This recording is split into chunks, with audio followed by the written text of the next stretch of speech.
Do the mRNA COVID vaccines offer any mortality benefit? Not according to a shocking Danish study. Come on, let's go take a look.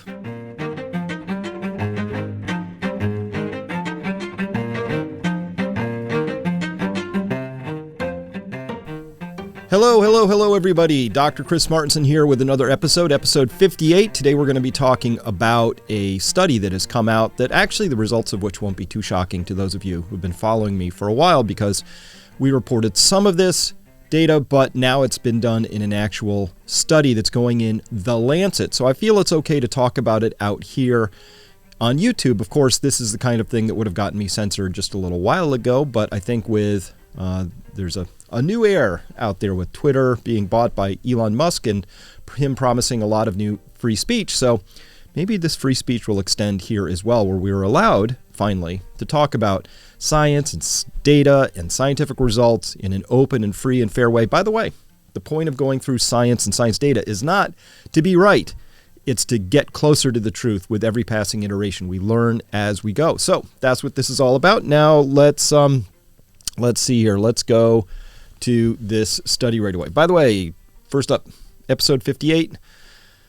This is not good news, and it's not a good look for these things, which were supposed to be safe and effective. I think we can start to cross out both of those words now with a lot more data and a lot more understanding. And of course, if we'd had active regulators on the job from the beginning, it wouldn't be me bringing you this information, or Danish researchers, by the way, for those of you living in the U.S. So these are both examples of mRNA vaccines, but when we ask about effective, we should ask effective at what?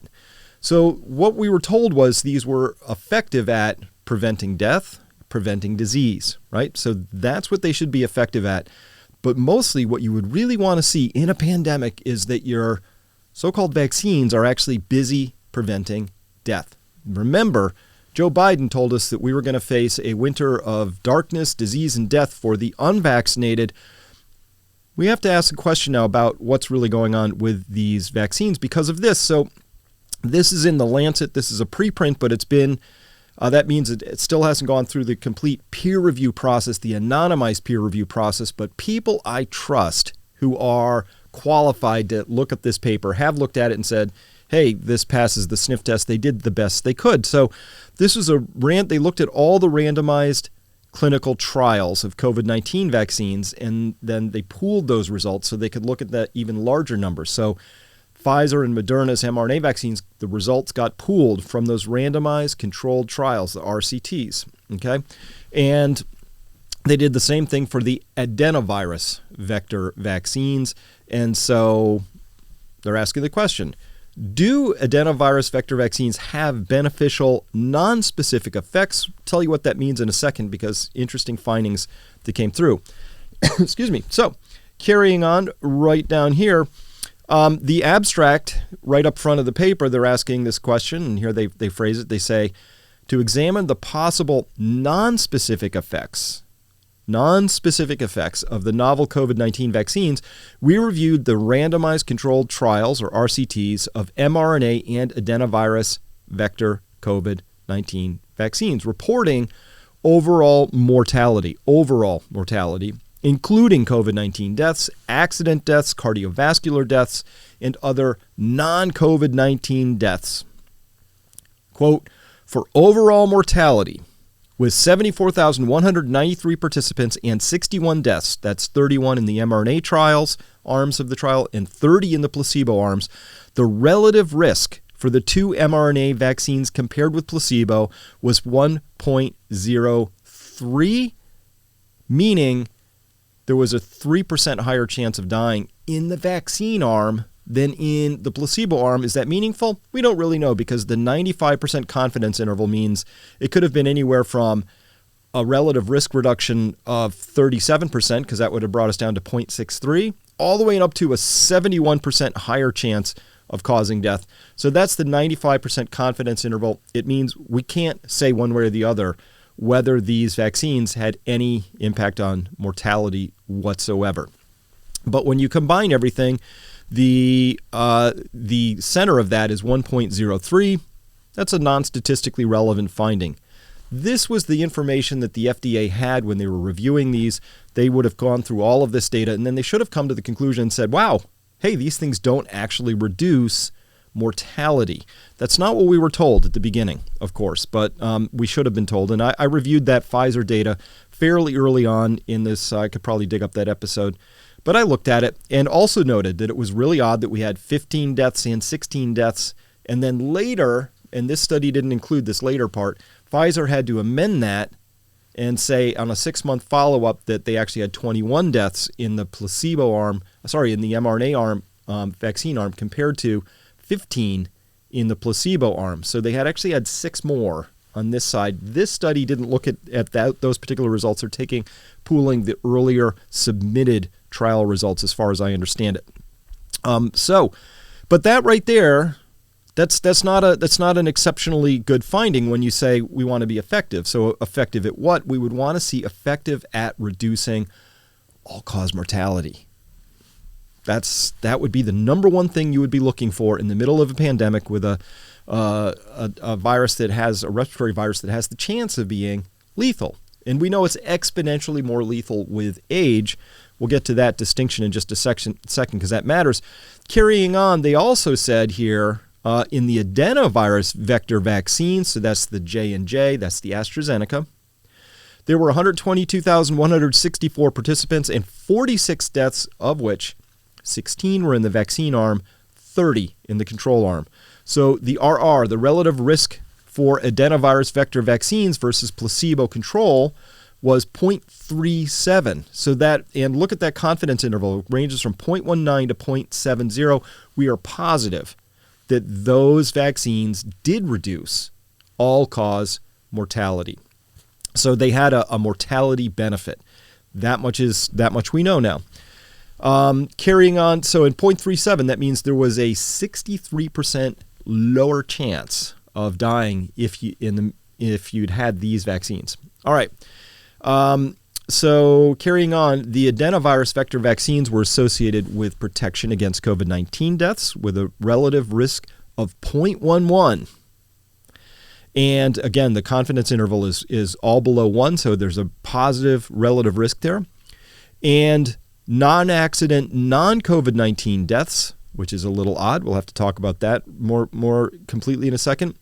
How do non-accident, so what an accident death, by the way, these are people who got shot, stabbed, fell down and conked their head and had a cracked skull, car accidents, things like that.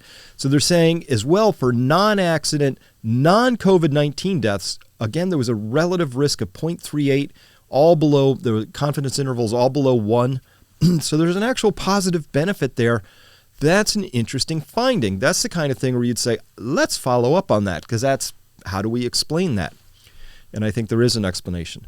The two types of vaccines differed significantly with respect to overall mortality, so that's 0.03 p-value, as well as non-accident, non-COVID-19 deaths, again with a p-value of less than 0.05, so 0.046. Quote, the placebo-controlled RCTs of COVID-19 vaccines were halted rapidly due to clear effects on COVID-19 infections. However, the data presented here argue for performing more RCTs of mRNA and adeno-vector vaccines head-to-head, comparing long-term effects on overall mortality. Yes, that's exactly what should happen.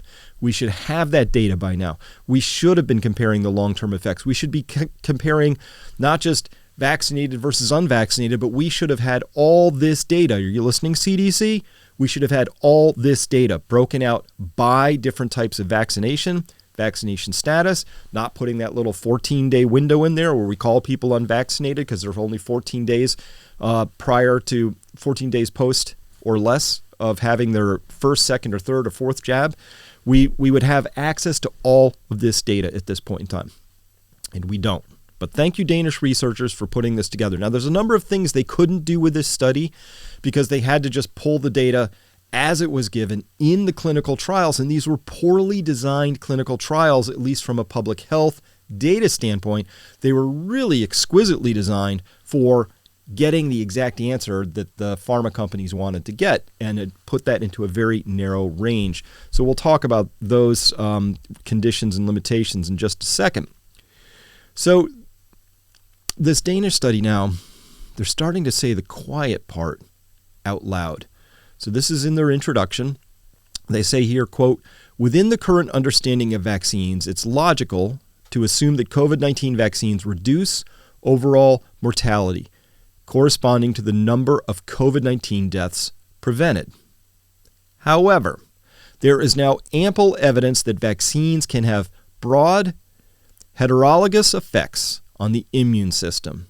These effects can lead to additional protection or increasing susceptibility to unrelated infections or even other non-infectious immune-mediated diseases." Heterologous. It means many. There are a lot of related effects that could be happening that are impacting your immune system that don't have anything to do with COVID itself. It has to do with how these vaccines are modulating your overall body chemistry and immunological function. So that's what they mean by have broad heterologous effects on the immune system. And so then they pose the question like, well, these effects could lead to additional protection or increasing susceptibility. We don't know, but we should know. That's what we should know. Continuing, quote, "Therefore, as it has now been established in numerous studies, vaccines may have completely unexpected effects on overall mortality, different from what could have been anticipated based on the protection against the vaccine-targeted disease." This is why we do long-term, broad-ranging studies. Hey, it was an emergency, warp speed, fast track, get these things out there. That's understandable, possibly excusable. What's inexcusable is not then having the most rigorous tracking and follow-up program possible with all the data being absolutely collected so we could begin to address these sorts of subtleties, which are now actually fairly obvious to everyone who's looking at the data now. We're starting to say the quiet part out loud now, which is like, these vaccines have an intended benefit and have an unintended set of consequences. We can start to understand those now. All right. So this raises just a ton of questions. So here they say, continuing in the introduction, quote, "The current system for testing vaccines does not incorporate this possibility." Well, why not?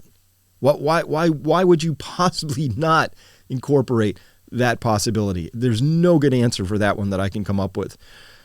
Continuing, quote, "When the new COVID-19 vaccines were tested in randomized clinical trials, RCTs, against placebo-controlled vaccine, the trials were not designed to assess the effect on overall mortality."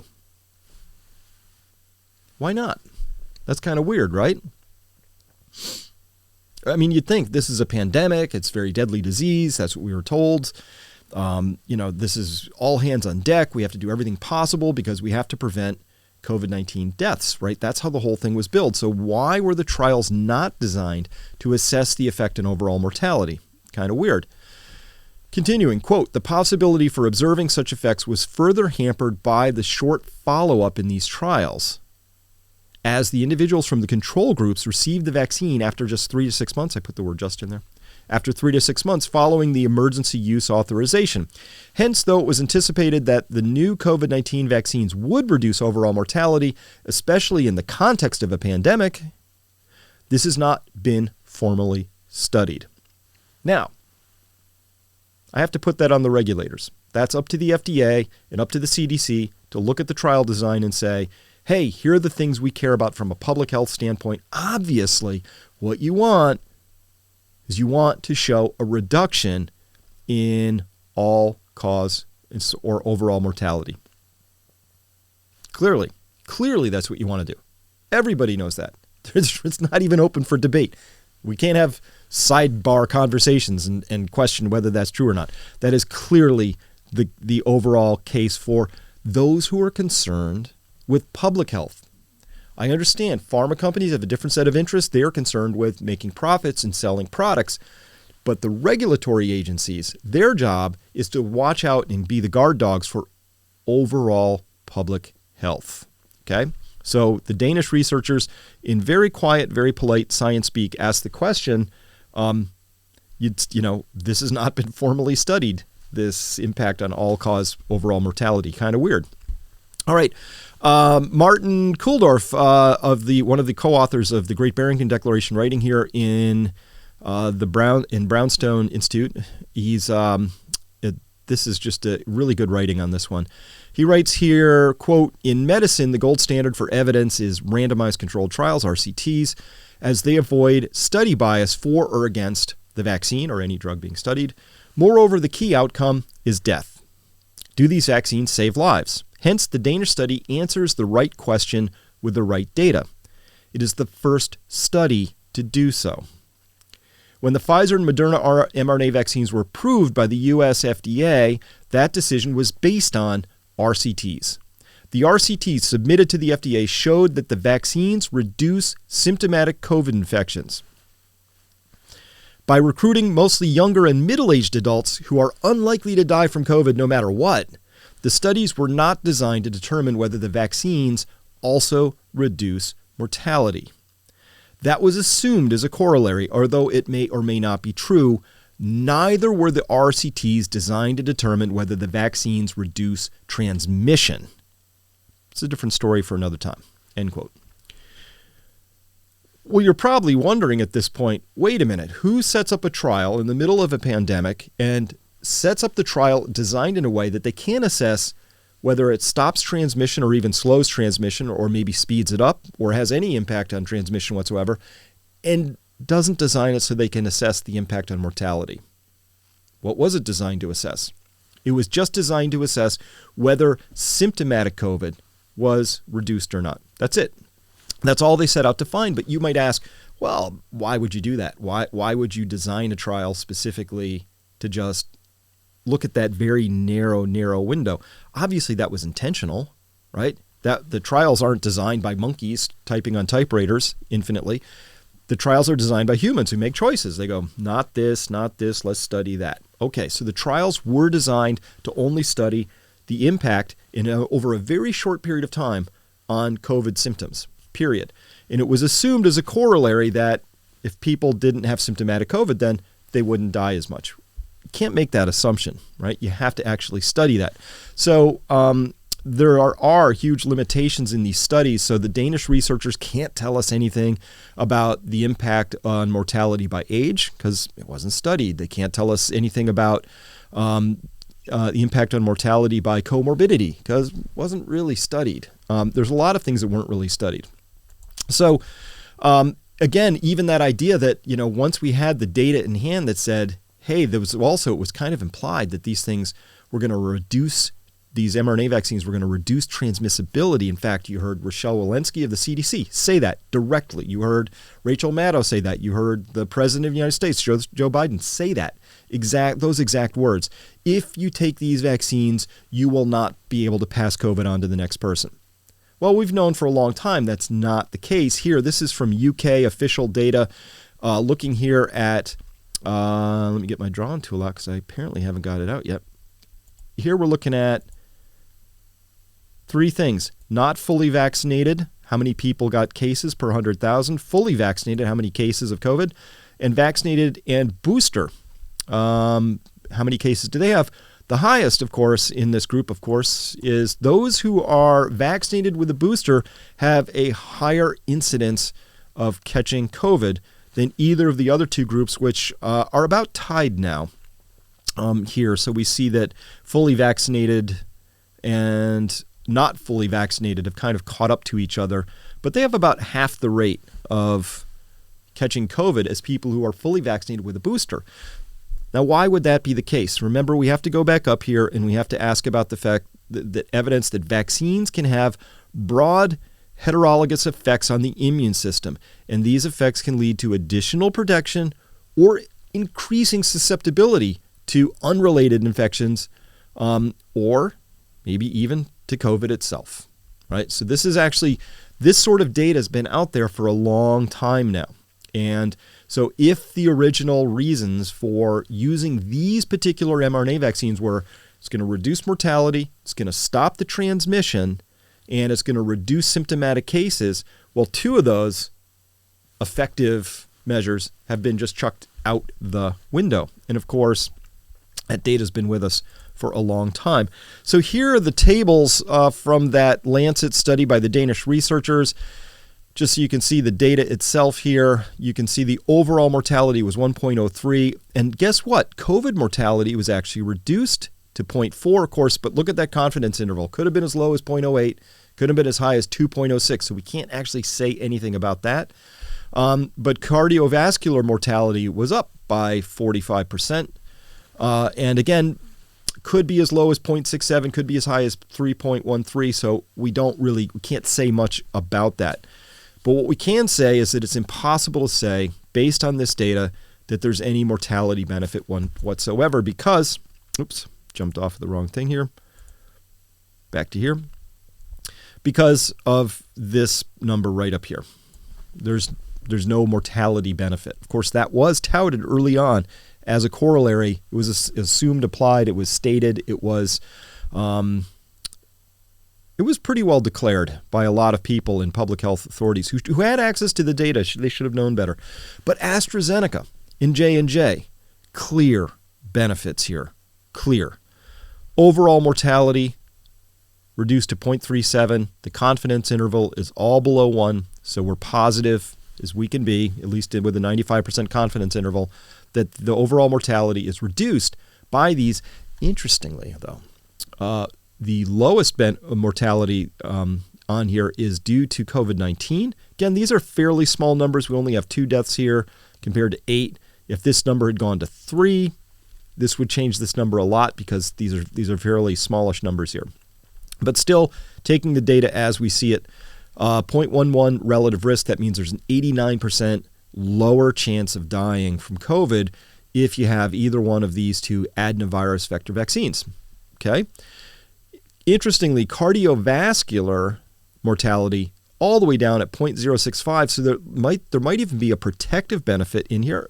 Hard to say, again, small numbers, worth looking at.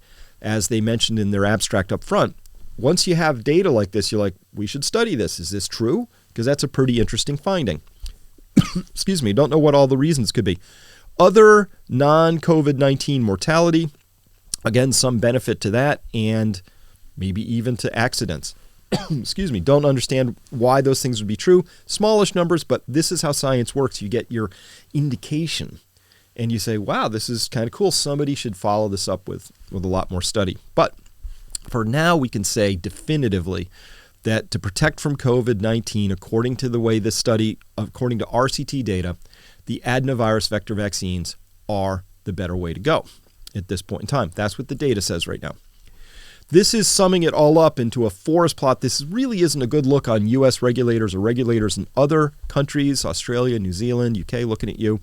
Overall mortality of the mRNA vaccine, nada, nothing. Anything on this side of the line favors placebo. Anything on this side favors vaccine, but the 0 mark here says at the 1, which is sort of the 0 bound, if you will. There's 0 benefit. However, the adenovirus vaccine very clearly have a benefit down here. Here's the range. That's the confidence interval that we can look at right there. So all of that confidence interval is below 1. So there is a clear benefit there. COVID-19 deaths, here we see that there's this is below 1. This is way below 1. Of course, the confidence interval pokes on both sides of that 1 mark. So can't really say much about even that for the mRNA vaccines. However, cardiovascular deaths, here it's above this mark, which isn't a good look, but again, it bounders this line. We would need to see more data to say anything conclusive about that. Whereas this is kind of an odd finding. This is, even including the entire confidence interval, is down here below this line. So somehow it looks like the adenovirus vaccine is providing a protective benefit. Lots of theories about why that could be. I don't know. I'd just be guessing like crazy. But it's possible that the adenovirus vaccine is actually protecting you from COVID in such a way that it's protecting your heart for any COVID-related heart issues. Possible. It's a totally unrelated mechanism we don't know anything about. Don't know. And again, non-accident, non-COVID deaths, kind of weird. As expected, you wouldn't expect anything to show up here. You wouldn't expect the vaccines to have any sort of an influence on non-accident, non-COVID related deaths. But again, these adenovirus vaccines are showing up down here. At any rate, U.S. regulators, other regulators in other countries, when you look at this and you then mandated vaccines, started pushing them into children, doing things like that, you would have to be able to explain this chart. You'd have, and they have access to all this, right? They've had access to all this data far longer than anybody else. I'm surprised and not that shocked that we had to wait for Danish researchers to pull this data together, because this should have been absolutely, no question about it, inarguably the role of the CDC and the FDA to have been sifting through this and pulling this data together and then talking about it and communicating it in a useful, reasonable way to the rest of the world. They did not do that for reasons that shall go unexplained at this point in time. So many questions. First, the facts. We know that the mRNA trials, they were stopped early, so we don't have any long-term tracking. We don't have access to that data. And the mRNA trials mainly only enrolled healthy younger people for whom death wasn't a significant risk. So against that backdrop of facts, the questions are, well, why were these trials with such poor designs accepted by the regulators in the first place? Two, how did the regulators completely ignore the mortality data? And why are we only now hearing about this from Danish researchers? Why weren't they trumpeting the clear benefits from the adenovirus vector vaccines when really I think what we heard was just a lot of relentless pushing for the mRNA vaccines? Open question, why did the regulators make that stance, and why did they push one over the other given this data?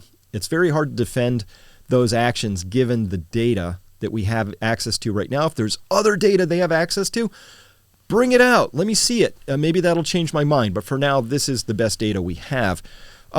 When the claim of these mRNA vaccines, they stop the spread, when that was proven false in the real world, why didn't the regulators immediately stop and reassess these mRNA vaccines against that backdrop? In fact, now that we have data that more of these jabs tend to increase the rate of transmission, that too would have been a moment to pause and reassess.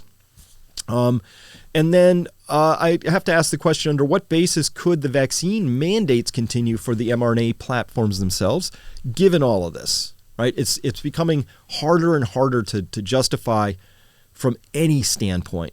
And the only standpoint I can sort of understand this was this one. It had nothing to do with the science, had nothing to do with the data, had nothing to do with transmissibility, mortality, had nothing to do with any of that. It was just simply a decision was made that getting more vaccines into more people would have a positive benefit, and that any hesitancy against that might have reduced that benefit. Okay, fair theory. I totally get the logic. However, that's the hypothesis. What would the data be that they would have then been relying on to bolster that? That's what should have come next. Hey, we have this hypothesis. Hesitancy is going to harm a lot of lives, and we want to get back to our lives. So we want to reduce COVID. We want to reduce sickness and illness from COVID. We want to reduce death from COVID. Great idea. Do you have the data to say that then that is the appropriate approach? Yes or no? We don't have that data right now at all. So the implications of this Danish study, I thought they phrased this relatively well. They're really worried about, the obvious public health importance. That's the framing for this. In yellow, quote, while mass vaccination programs with COVID-19 vaccines are rolled out, data on their effects on non-COVID-19 mortality should be collected. Absolutely. End quote there for a second. Let me talk about that.